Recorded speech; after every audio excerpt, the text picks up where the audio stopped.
नमस्कार। अच्छा, पौधों में जीवन कैसे आगे बढ़ता है ये तो हम समझ चुके हैं। आज हम देखेंगे कि जानवरों में ये कमाल की प्रक्रिया यानी रिप्रोडक्शन कैसे काम करती है। यही वो प्रोसेस है जिसकी वजह से कोई भी स्पीसीज पीढ़ी दर पीढ़ी चलती रहती है। तो चलिए सीधे एक सवाल से शुरू करते हैं। जरा सोचिए क्या होता अगर जानवर या कोई भी जीव रिप्रोड्यूस करना बंद कर देते। ये सवाल हमें सीधे इस प्रक्रिया की इम्पोर्टेंस को समझाता है, क्योंकि सच तो ये है कि इसके बिना जिंदगी ही खत्म हो जाएगी। तो सवाल उठता है कि आखिर ये जीवन आगे बढ़ता क्यों है। इसका सीधा सा जवाब है जनन या रिप्रोडक्शन। ये वही प्रक्रिया है जिसके जरिए हर स्पीशीज अपने जैसे नए जीव पैदा करती है और बस इसी से लाइफ की ये चेन चलती रहती है। तो असल में रिप्रोडक्शन सिर्फ एक अकेले जीव की कहानी नहीं है, ये पूरी की पूरी प्रजाति को बचाने की बात है। आप इसे एक तरह की बायोलॉजिकल लेगेसी समझ सकते हैं जो एक जनरेशन से दूसरी जनरेशन को सौंपी जाती है। तो चलिए अब इस प्रोसेस को थोड़ा और करीब से समझते हैं। देखिए जैसे पौधों में होता है ना, ठीक वैसे ही जानवरों के पास भी बच्चे पैदा करने के दो मेन तरीके होते हैं। जानते हैं ये कौन कौन से हैं? अब यहाँ ये कंपैरिजन बड़ा दिलचस्प है। एक तरफ है सेक्सुअल रिप्रोडक्शन, जिसमें मेल और फीमेल गैमीट्स का फ्यूजन होता है, और दूसरी तरफ है एसेक्सुअल रिप्रोडक्शन, जहाँ एक ही पेरेंट मतलब सिंगल पेरेंट ही एक नया इंडिविजुअल बना देता है जो उसकी हूबहू कॉपी होता है। चलिए अब सबसे कॉमन तरीके की बात करते हैं, सेक्सुअल रिप्रोडक्शन। ये एक कमाल की प्रक्रिया है जहां दो अलग अलग पेरेंट्स की जेनेटिक इन्फॉर्मेशन मिलकर एक बिल्कुल नए और यूनिक जीव को बनाती है। अच्छा, इस पूरे प्रोसेस के जो मेन प्लेयर्स हैं वो हैं गैमीट्स। मेल गैमेट को कहते हैं स्पर्म और फीमेल गैमेट को ओवम या एग। ये वो स्पेशल सेल्स हैं जिनमें एक नई जिंदगी शुरू करने के लिए सारी जरूरी जेनेटिक इन्फॉर्मेशन होती है। तो फर्टिलाइजेशन का सफर यहीं से शुरू होता है। जब एक स्पर्म एक एग से मिलता है तो उनकी न्यूक्लियाई आपस में मिल जाते हैं, फ्यूज हो जाते हैं। इससे जो पहली सेल बनती है उसे जाइगोट कहते हैं, और बस यहीं से एक नई जिंदगी की शुरुआत हो जाती है। और ये देखना वाकई में कमाल है कि कैसे एक अकेली सेल एक पूरे जीव में बदल जाती है।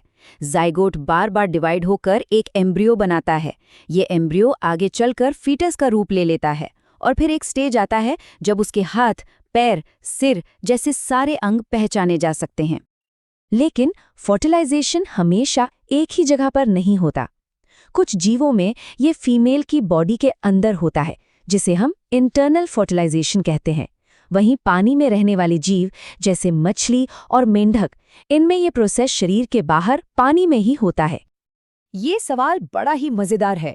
देखिए, एक्सटर्नल फर्टिलाइजेशन में अंडों और शुक्राणुओं को बाहर के खतरों का सामना करना पड़ता है, जैसे कोई उन्हें खा सकता है या पानी के बहाव में बह सकते हैं।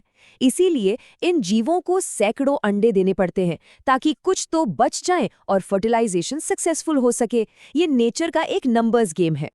जानवरों को बच्चे पैदा करने के तरीके के हिसाब से भी बांटा जा सकता है। कुछ जानवर जैसे हम इंसान, वो सीधे बच्चों को जन्म देते हैं, इन्हें कहते हैं विविपेरस।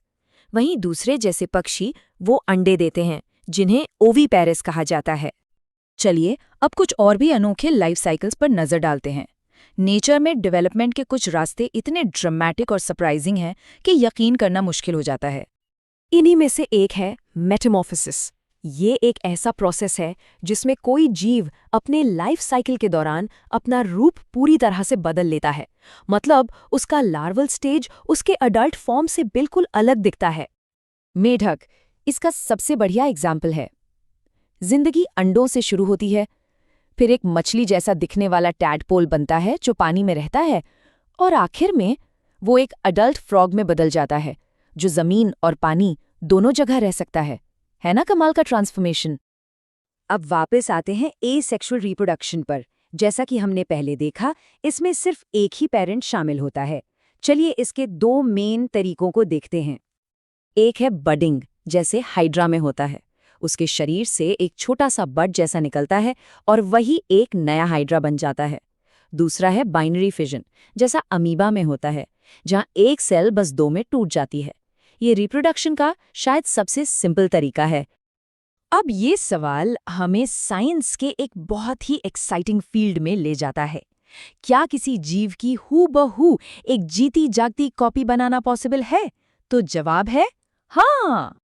इस प्रोसेस को कहते हैं क्लोनिंग, और इसका सबसे फेमस एग्जाम्पल है डॉली नाम की एक भेड़, जिसने साइंस की दुनिया में सचमुच तहलका मचा दिया था। डॉली की कहानी साइंस का एक चमत्कार है। सच में वैज्ञानिकों ने क्या किया? उन्होंने एक भेड़ के सेल से न्यूक्लियस निकाला और उसे एक दूसरी भेड़ के एग सेल में डाल दिया। हाँ, उस एग सेल का अपना न्यूक्लियस पहले ही निकाल दिया गया था। और नतीजा, जो डॉली पैदा हुई वो पहली भेड़ की हूबहू जेनेटिक कॉपी थी। इसने ये साबित कर दिया कि एक एडल्ट एनिमल को भी क्लोन किया जा सकता है।